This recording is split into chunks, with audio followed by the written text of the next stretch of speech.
Marc, chapitre 15.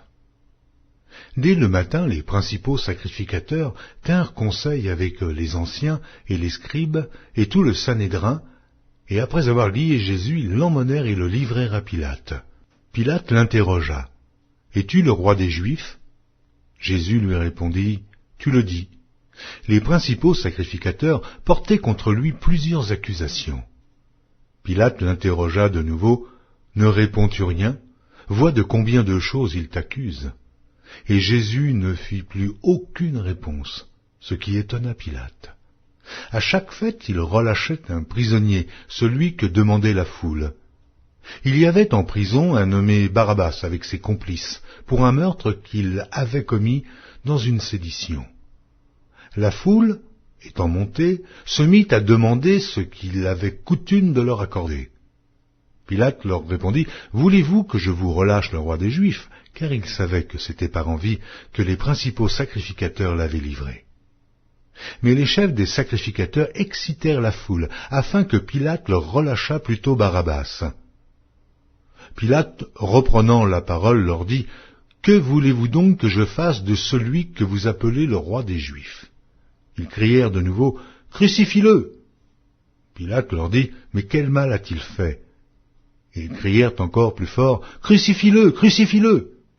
Pilate, voulant satisfaire la foule, leur relâcha Barabbas et, après avoir fait battre de verges Jésus, il leur livra pour être crucifié. Les soldats conduisirent Jésus dans l'intérieur de la cour, c'est-à-dire dans le prétoire, et ils assemblèrent toute la cohorte. Ils le revêtirent de pourpre, et posèrent sur sa tête une couronne d'épines qu'ils avaient tressée. Puis ils se mirent à le saluer. « Salut, roi des Juifs !» Et ils lui frappaient la tête avec un roseau, crachaient sur lui, et, fléchissant les genoux, ils se prosternaient devant lui.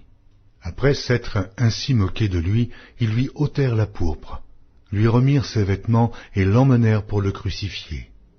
Ils forcèrent à porter la croix de Jésus un passant qui revenait des champs, Simon de Cyrène, père d'Alexandre et de Rufus, et ils conduisirent Jésus au lieu nommé Golgotha, ce qui signifie lieu du crâne.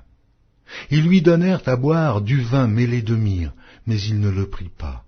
Ils le crucifièrent et se partagèrent ses vêtements en tirant au sort pour savoir ce que chacun aurait. C'était la 3e heure quand ils le crucifièrent. L'inscription indiquant le sujet de sa condamnation portait ces mots, « Le roi des Juifs ». Ils crucifièrent avec lui 2 brigands, l'un à sa droite et l'autre à sa gauche. Ainsi fut accompli ce que dit l'Écriture. Il a été mis au nombre des malfaiteurs. Les passants l'injuriaient et secouaient la tête en disant, « Et toi, qui détruis le temple et qui le rebâtit en 3 jours?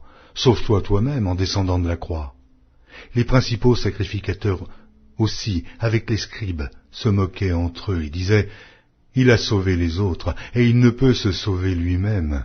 Que le Christ, le roi d'Israël, descende maintenant de la croix, afin que nous voyions et que nous croyions. » Ceux qui étaient crucifiés avec lui l'insultaient aussi. La 6e heure étant venue, il y eut des ténèbres sur toute la terre, jusqu'à la 9e heure. Et à la 9e heure, Jésus s'écria d'une voix forte, « Eloi, Eloi, lama sabachthani » ce qui signifie « Mon Dieu, pourquoi m'as-tu abandonné ?» Quelques-uns de ceux qui étaient là, l'ayant entendu dire, « Voici, il appelle Élie. » Et l'un d'eux courut remplir une éponge de vinaigre, et l'ayant fixé à un roseau, il lui donna à boire en disant, « Laissez, voyons si Élie viendra le descendre. » Mais Jésus, ayant poussé un grand cri, expira. Le voile du temple se déchira en 2, depuis le haut jusqu'en bas. Le centenier qui était en face de Jésus, voyant qu'il avait expiré de la sorte, dit, « Assurément, cet homme était fils de Dieu. » Il y avait aussi des femmes qui regardaient de loin. Parmi elles était Marie de Magdala, Marie, mère de Jacques le mineur, et de José et Salomé, qui le suivaient et le servaient lorsqu'ils étaient en Galilée, et plusieurs autres qui étaient montés avec lui à Jérusalem. Le soir étant venu, comme c'était la préparation, c'est-à-dire la veille du Shabbat, arriva Joseph d'Arimathée, conseiller de distinction, qui lui-même attendait aussi le royaume de Dieu. Il osa se rendre vers Pilate pour demander le corps de Jésus. Pilate s'étonna qu'il fût mort si tôt, fit venir le centenier et lui demanda s'il était mort depuis longtemps. S'en étant assuré par le centenier, il donna le corps à Joseph. Et Joseph, ayant acheté un linceul, descendit Jésus de la croix, l'enveloppa du linceul et le déposa dans un sépulcre taillé dans le roc. Puis il roula une pierre à l'entrée du sépulcre. Marie de Magdala et Marie, mère de José, regardaient où on le mettait.